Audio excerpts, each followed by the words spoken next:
মুসলমান,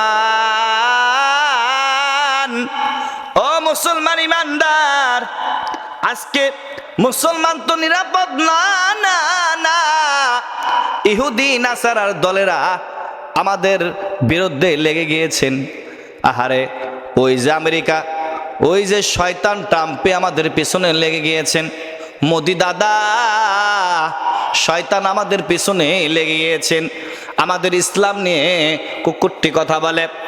আমরা বলতে চাই, আল্লাহর নবী, বিশ্ব নবী তারেদা মদিনা জনাবে রাসূলুল্লাহ সাল্লাল্লাহু আলাইহি সাল্লামকে এমন করে যোগে যোগে কাফের দলেরা এমন ভাবে কষ্ট দিয়েছেন। আজকে আমার দেশে ভিতরে মুসলমান বসবাস করে, এক কলেজের ভিতরে মুসলমানও পড়াশোনা করে, হিন্দুর ছেলেও পড়াশোনা করে, খ্রিস্টানের ছেলেও পড়াশোনা করে, বৌদ্ধর ছেলেও পড়াশোনা করে, কিন্তু আমরা কখনো আঘাত দিয়ে কথা বলি না, তাদের ধর্ম নিয়ে কথা বলি না। কিন্তু আমাদের ধর্ম নিয়ে কেন কথা বলবে? আমার মা আমার বোনদেরকে কেন ধর্ষণ করবে? আমরা জানতে চাই, কেন, কি অপরাধ করেছি, কি অপরাধ করেছি? ওই গাজীপুরে আমার ছোট বোন 12 বছরের একটি বোন দর্শন করেছে, 4 বন্ধু মিলাইয়া। তারা হিন্দু, কেন দর্শন করেছে? আমরা কোনো প্রতিবাদ নাই। এরা মুসলমান না রে ভাই, মুসলমান না। মুসলমান ওই পর্যন্ত হইতে পারবে না যে পর্যন্ত সে খাঁটি ইমানদার না হবে। মুসলমান হওয়ার আগে তার ইমানদার হইতে হবে।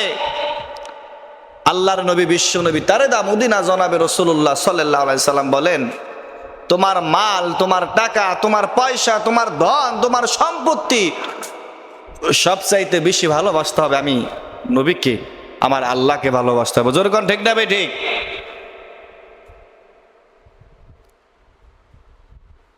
সাউথ ইউনিভার্সিটিতে কয়দিন আগে একজন হিন্দুর বাচ্চা আল্লাহর কালাম, আহা, এই কালামকে লাত্তি মারতে মারতে তারপর ভার্সিটি থেকে তারপর ফালাইয়া দিছে। ডাক্তার ইউনূস কি করেন আপনি? আপনি সতর্ক হয়ে যান, বারবার বলতেছি। বাংলার মুসলমান আপনাকে বসাইছে, আপনাকে যেই জায়গায় বসাইছেন, সম্মানের জায়গা, ওই সম্মান ধরে রাখেন। বিগত যত বছর এমন করে বেঈমান, এমন ইহুদি খ্রিস্টানের দল যারা রাজত্ব করে গিয়েছেন বাংলার জমিন, তারা কেউ বিচার করতে পারে নাই, কেউ বিচার করে নাই। বিচার না করার কারণে আজকে তারা দেশ থেকে পালিয়ে তারপরে ভারতে যেতে হয়েছে। কারণ হইল, আমার মালিকের সাথে বেঈমানি করেছেন, তারা শপথ কেটেছেন তারা বেঈমানি করবে না। তারা বলেছিলেন মদিনার মতন সনদ করবে, মদিনার মতন এই বাংলার জমিন করবে, কিন্তু তারা করে নাই। মুসলমান ইমানদার, আজকে আমার মা আমার বোন ধর্ষিত হচ্ছে। ইসকন দুঃখের কথা কি বলবো? আজকে 92% মুসলমান বসবাস করে এই মুসলমান বাংলাদেশে, অথচ আমার দেশে হিন্দুবাদ, এরা আমাদের মুসলমানের প্রতি তারা কত ক্ষিপ্ত, মুসলমানকে কত অত্যাচার করে। আমি দেখি নাই কোনো মুসলমান কখনো হিন্দুর গায়ে হাত দিয়েছেন। কিছুদিন আগে ব্যাংকলি নিয়ে আমাদের এলাকার পাশে একজন রিস্কাওয়ালা, বেচারা গরিব মানুষ, এই বেচারাকে আহারে 20 টাকা বেশি চেয়েছেন, এর জন্য তাকে মারতে মারতে মাথা ফাটাইয়া দিছেন। কিন্তু তার নামে বিচার দিয়েছিলেন, থানায় মামলা করেছিলেন, কিন্তু পুলিশ টাকা পয়সা খেয়ে মামলা ডিসমিস করে দিয়েছেন। এটা মুসলমানের চরিত্র হতে পারে না, মুসলমানের চরিত্র না। আমার মুসলমান ভাই, তখনই মুসলমান হব যখন নাকি আমরা কি পরিপূর্ণ ইমানদার হব। মুসলমান আর ইমানদারের ভিতর পার্থক্য হইল, নাম রেখেছে আব্দুর রহমান, আব্দুল কুদ্দুস, আব্দুল সাত্তার, 5 ওয়াক্ত নামাজ পড়ে না। রোজা রাখে না, হজ দেয় না, যাকাত দেয় না, বেঈমানি করে, চাঁদাবাজি করে। এটাকে বলে মুসলমান, নামে মুসলমান। কামে মুসলমান কাকে বলে? ইমানদার, যে আল্লাহর প্রতি ইমান এনেছেন। জোরকান ঠিক নেবে ঠিক। আমার মুসলমান ভাইরা গভীর মনোযোগ দিয়ে শুনবেন। আমার মালিক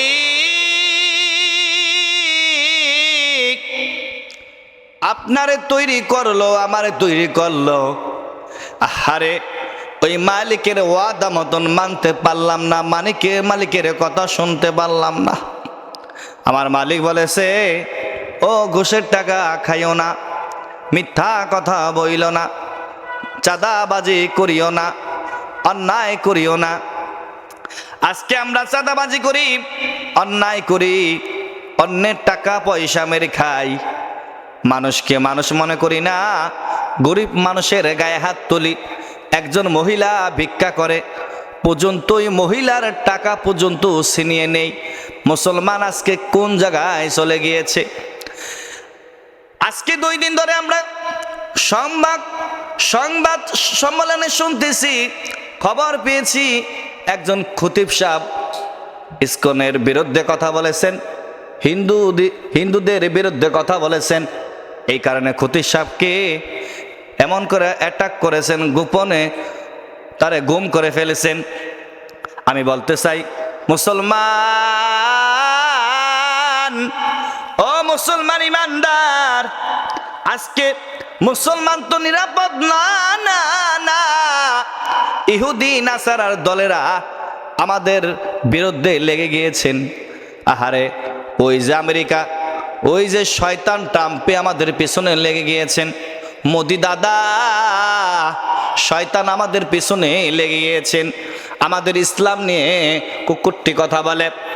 আমরা বলতে চাই, আল্লাহর নবী, বিশ্ব নবী তারেদা মদিনা জনাবে রাসূলুল্লাহ সাল্লাল্লাহু আলাইহি সাল্লামকে এমন করে যোগে যোগে কাফের দলেরা এমন ভাবে কষ্ট দিয়েছেন, ইহুদি নাসারার দলেরা কষ্ট দিয়েছেন, ওই শয়তানগুলো এমন করে কষ্ট দিয়েছেন। আল্লাহর নবী প্রতিবাদ করবার যাইয়া নবীকে আঘাত দিয়েছেন। মরুভূমি বালের ভিতরে শয়া আল্লাহর নবীকে চাবুক মারছেন আবু জাহেল, কষ্ট দিয়েছেন। জোরে ঠিক না ঠিক? ও মুসলমান ইমানদার, আজকে যুগে যুগে খতিব সাহেব আজকে যদি বয়ান করে, খতিব সাহেব মেম্বারে বসিয়ে বয়ান করতেছে, ওই খতিব সাহেবের উপরে হামলা করতেছে। কেন রে ভাই, কেন হামলা করো?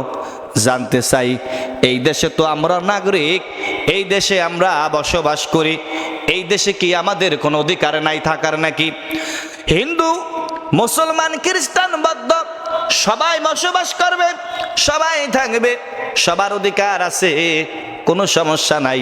আজকে আমার দেশে ভিতরে মুসলমান বসবাস করে, এক কলেজের ভিতরে মুসলমানও পড়াশোনা করে, হিন্দুর ছেলেও পড়াশোনা করে, খ্রিস্টানের ছেলেও পড়াশোনা করে, বৌদ্ধর ছেলেও পড়াশোনা করে। কিন্তু আমরা কখনো আঘাত দিয়ে কথা বলি না, তাদের ধর্ম নিয়ে কথা বলি না। কিন্তু আমাদের ধর্ম নিয়ে কেন কথা বলবে? আমার মা আমার বোনদেরকে কেন ধর্ষণ করবে? আমরা জানতে চাই, কেন, কি অপরাধ করেছি, কি অপরাধ করেছি? ওই গাজীপুরে আমার ছোট বোন 12 বছরের একটি বোন দর্শন করেছে, 4 বন্ধু মিলাইয়া। তারা হিন্দু, কেন দর্শন করেছে? আমরা জানতে চাই, কোন মুসলমান কি কোন হিন্দু মেয়েকে দর্শন করেছে নাকি? একবার আমাদেরকে দেখান। আমার মুসলমান ভাই, উপদেষ্টা, প্রধান উপদেষ্টা নাম হইল ডক্টর ইউনূস। আপনাকে জানাই, আমার এই বয়ান সারা বিশ্বের ভিতরে ছড়াইয়া পড়বে আমি জানি। আমি আপনাকে প্রশ্ন করি, আপনার মা যদি হইতো, আপনার বোন যদি হইতো, আপনি কি করতেন? আপনি বলেন। আজকে আপনার মারে যদি দর্শন করতো, আপনার বোনকে যদি দর্শন করতো, আপনি কি ঘরে বসে থাকতেন? না না, ঘরে বসে থাকতে পারতেন না। আজকে আপনি ওই উপদেষ্টা, প্রধান উপদেষ্টা হয়েছেন, স্বৈরাচাররাও যেরকম নাকি বিচার করে নাই, আপনিও কিন্তু বিচার করতেছেন না। বাংলার মানুষ কিন্তু সব বুঝে, সব বুঝে, সব বুঝে। ওই বাংলার মুসলমান যখন নাকি মাথার পাগড়ি যখন নাকি কোমরে বাঁধবে, আল্লাহর কসম করে বলি আপনার কিন্তু ওই ফেসিবাদের মতন কিন্তু দেশ সাইরা পালাইতে হবে। জোরে কোন ঠিক না বেঠিক? আপনারও যাইতে হবে। আপনি ছাত্রদের, হাজার হাজার ছাত্রদের রক্তের উপরে বসেছেন। ইতিহাস কি জানেন না? 5 আগস্ট জুলাইয়ের বিপ্লব ঘটিয়েছেন আমার ছাত্র ভাইরা, মাদ্রাসার ছাত্র ভাইরা, ইউনিভার্সিটি কলেজের ছাত্র ভাইরা। যেই পরিবার কষ্ট করেছে তাদের রক্তের উপরে আপনি বসেছেন, আপনি বিচার করতেছেন না। আমার ভাই শহীদ হয়েছেন, আপনি কি বিচার করতেছেন বলেন? আপনি কি বিচার করতেছেন? এই ফেসিবাদ এমন করে যারা অন্যায় করেছেন, মানুষকে কষ্ট দিয়েছেন, মানুষকে কষ্ট দিয়েছেন, বিনা কারণে মানুষকে কষ্ট দিয়েছেন। কিন্তু একটা দুঃখ লাগে, তারা এখনো এই বাংলার জমিনে বুক ফুলিয়ে এখনো হারতেছেন, এখনো হারতেছেন। যাও যাও, এখনো হারতেছেন। আমার মনের ভিতর দুঃখ লাগে, আমার কষ্ট লাগে। আপনিও তো মুসলমান, ডক্টর ইউনূস, আপনার বাবা, আপনার মা, আপনার 14 গোষ্ঠী সবাই তো মুসলমান।